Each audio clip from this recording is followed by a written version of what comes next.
Ayolah Alia, kita kan sendirian di sini. Maaf Pak, saya tidak nyaman. Anggaplah apa yang Anda dengar hari ini hanyalah sebuah cerita fiksi. Namun, batas antara dongeng dan realita terkadang sangat tipis. Jika Anda merasakan kesamaan situasi, mungkin itu adalah fakta tersembunyi yang akhirnya muncul ke permukaan. Sebelum narasi ini kita lanjutkan, mari saling menyapa di kolom komentar. Anda menonton dari kota mana? Dan semoga kebahagiaan serta kesehatan selalu menyertai langkah Anda. Di sebuah ruang pemeriksaan sempit, tanpa kamera dan tanpa saksi, satu kalimat diucapkan dengan nada datar. Tidak memohon, tidak membela diri. Jika memang saya salah, saya siap dipenjara. Kalimat ini tidak ditujukan ke publik, tapi publiklah yang akhirnya menelannya bulat-bulat. Dalam hitungan jam, potongan kalimat itu berubah menjadi judul berita nasional. Dipenggal, dipelintir, dibagikan. Namanya Yaumin, mantan dosen di UIN Darussalam Malang. Usia 50-an, pendiam, kaku, terlalu rapi untuk dunia yang menyukai sensasi. Ia tidak dikenal kontroversial, tidak terkenal. Dan justru karena itu, namanya terasa aman untuk dijadikan pelaku. Tuduhannya serius, pelecehan seksual terhadap mahasiswi tingkat akhir. Kasus yang, di negara ini, jarang sekali berakhir abu-abu. Korban bernama Alia. Prestasinya baik, tidak punya catatan buruk. Dan ketika ia bicara, suaranya tidak bergetar. Ia menyebut ruang dosen, jam sore, bimbingan skripsi, situasi yang terlalu familiar untuk diragukan. Ia tidak berteriak, tidak melawan. Hanya satu kalimat, Maaf Pak, saya tidak nyaman. di titik itu, publik berhenti mendengar hal lain. Karena bagi mereka, cerita sudah lengkap. Kampus bergerak cepat. Yaumin dinonaktifkan. Akunnya ditutup. Namanya dihapus dari jadwal mengajar. Semua disebut sebagai langkah preventif. Tapi kita tahu, pencegahan sering berarti penghakiman dini. Lalu muncul rekaman suara. Pendek, buram, tapi cukup menghancarkan. Alia, kita di sini cuma berdua. Suara pria, Pak, saya tidak nyaman. Suara perempuan, tidak ada lanjutan, tidak ada konteks. Tapi publik tidak membutuhkannya. Yaumin muncul ke publik. Wajahnya datar.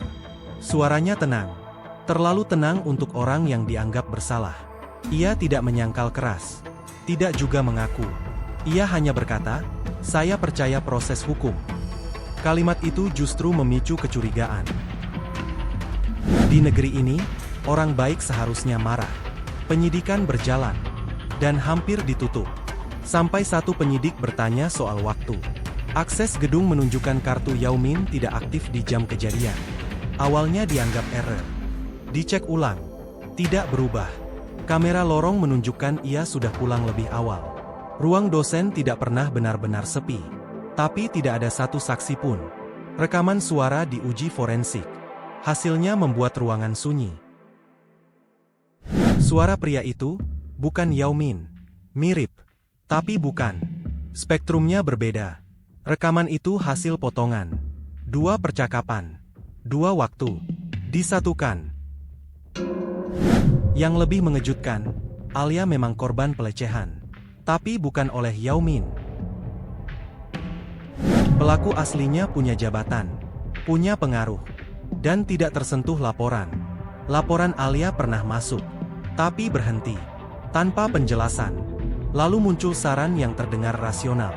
Kalau mau kasusmu jalan, pilih nama yang aman. Yaumin adalah nama itu. Tidak berkuasa. Tidak populer. Dan sudah terlanjur terlihat bersalah. Kasus dihentikan. Nama Yaumin dipulihkan di atas kertas. Tapi tidak diingatan publik. Ia tidak kembali mengajar.